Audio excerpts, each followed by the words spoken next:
Okay, so Module 1, Lesson 5's last lesson in Module 1. And it's about exponents, various things to do with exponents. So let's just go through this.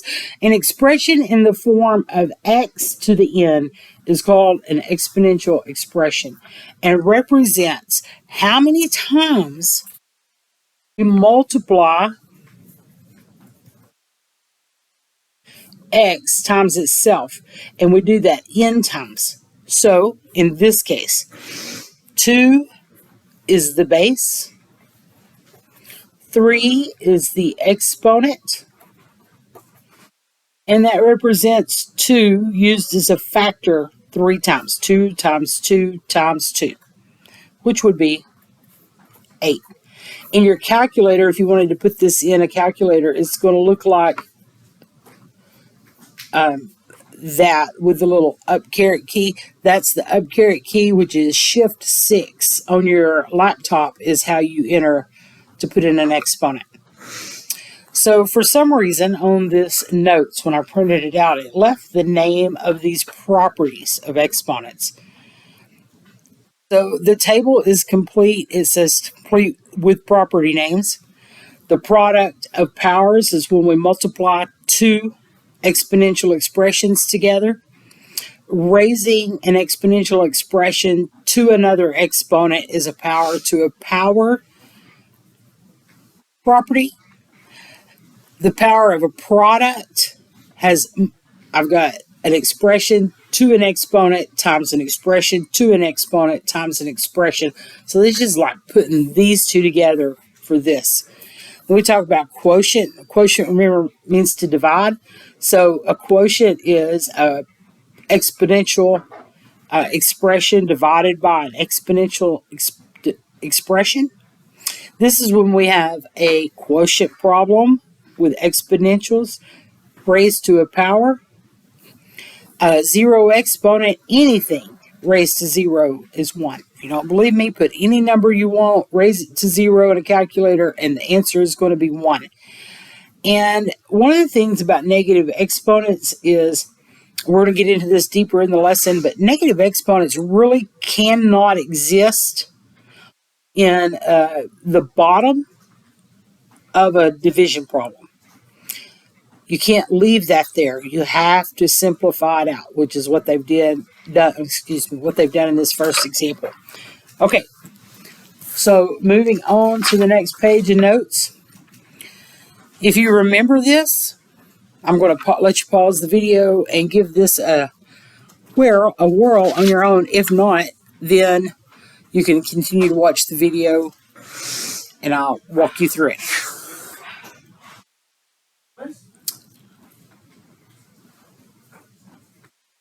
Okay, so these first 3 examples, as I go through here, maybe this will help you remember. When you've got this exponent out here beside the expression, then that means that you have y to the third times negative 4, all in this exponent area up here. So that becomes y to the 3 times negative 4 is negative 12. That can't exist as a negative exponent, so you have to write it in the denominator of a fraction to make it positive. Next one. A and b to the negative 3. A squared b, or a negative 2 times b to the 3. Now remember, this is distributed out, so it looks like this. A to the negative 3, b to the negative 3. A negative 2 times 3, a to the negative 6. B to the third is b to the third. Now, when I start putting these together, because they're all multiplied, when I start putting them together, all I'm doing is adding the exponents. So if I had negative 3 and 3, I'd get b to the 0. And if I had negative 3 and negative 6, I'm going to get a to the negative 9. Well, b to the 0 is 1. We don't have to show where we multiply by 1. A to the negative 9 becomes 1 over a to the 9. This last one is a quotient problem. So Let me write it out for you to show you what this looks like one time. You've got x to the 1 minus 2. These two guys, when you divide, you subtract. Times y to the 7 minus 5. Now when I simplify this down, this gives me x to the negative 1. 7 minus 5 is y to the 2. I'm writing this out. I want to make that positive, so it needs to go to the bottom of that fraction. That's already positive, so it stays in the top. That's just a little combination of using all these exponential rules. If you need to ask me questions, reach out to me through email there. All right, let's quickly go through some scientific notation. It says that very large and very small numbers, often expressed in, we call this sci-fi scientific notation, but it's sci-note.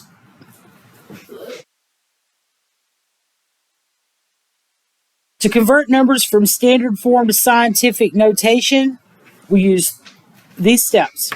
We move the decimal point until it is to the right of the first non-zero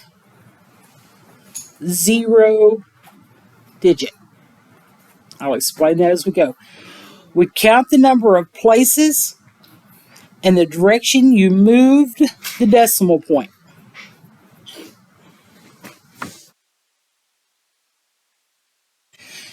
If the decimal point moved left,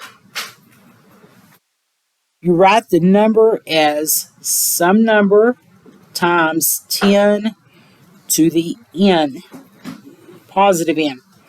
If the decimal point moved right, we write the number as some number times 10 to the negative n with a negative exponent. And we remove all unnecessary zeros from the problem. With this in mind, a couple of examples. This one is going to be a positive exponent because the decimal point's back here. We're going to move it 3, 6, 7 times and write that as 1.234 times 10 to the 7. This is a decimal. We're going to be moving that decimal point to the right 1, 2, 3 places to get 1.23 times 10 to the negative 3. A couple of examples on the next page for you to try. Here on example 4, but we'll talk quickly about converting numbers from scientific notation back to standard form using the following steps. So an a to the 10, some number times 10 to a power.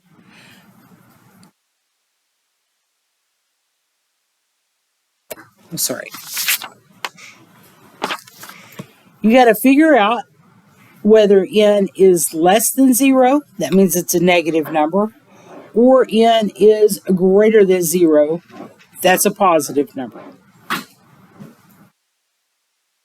If n is greater than 0, then we move the decimal point to the left. If n is less than 0, we move the decimal point to the right. Example, 4.5 times 10 to the 4th. The 4 is positive. It's greater than 0. So we're going to move that decimal point. I wrote that completely backwards. To the right, to the left. I apologize. So 4.5. 4.5. We're going to move it to the right because 10 to the 4 times. 1, 2, 3, 4. There's my new decimal point. I have to put in placeholding zeros to be finished with that number.